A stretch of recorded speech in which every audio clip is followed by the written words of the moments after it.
এখন রাত বাজে 2টে। মাগুরার মোহাম্মদপুর এক সৌদি প্রবাসীর স্ত্রীর সঙ্গে আপত্তিকর অবস্থায় ইব্রাহিম সর্দার নামে এক শিবির কর্মীকে আটক করেছে স্থানীয়রা। শুক্রবার রাত 11টার দিকে উপজেলার চৌবাড়িয়া গ্রামে প্রবাসী শফিকুল ইসলামের বাড়িতে এই ঘটনা ঘটে। পুলিশ ও স্থানীয় সূত্রে জানা যায়, উপজেলার চৌবাড়িয়া গ্রামের শফিকুল ইসলাম সর্দার দীর্ঘদিন ধরে সৌদি আরবে রয়েছেন। এই সুযোগে তার স্ত্রীর সঙ্গে প্রতিবেশী লাকু সর্দারের ছেলে ইব্রাহিম সর্দারের পরক্রিয়া সম্পর্ক গড়ে ওঠে। বিষয়টি নিয়ে আগে একাধিকবার ইব্রাহিমের পরিবারকে জানানো হলেও কোনো প্রতিকার মেলেনি। বৃহস্পতিবার রাতে ইব্রাহিম প্রবাসী স্ত্রীর ঘরে প্রবেশ করলে শফিকুলের ভাই ও ভাবি বিষয়টি টের পান।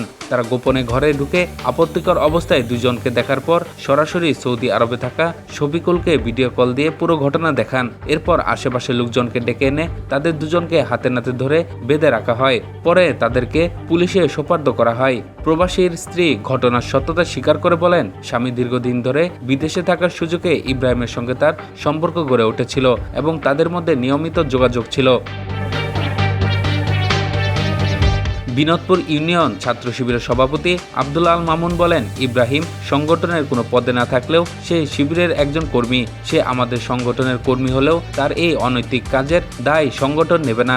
আমরা তার দৃষ্টান্তমূলক শাস্তি দাবি করছি। মোহাম্মদপুর থানার ভারপ্রাপ্ত কর্মকর্তা মোহাম্মদ আশরাফুজ্জামান বলেন, আটক দুজনকে পুলিশে হেফাজতে রাখা হয়েছে।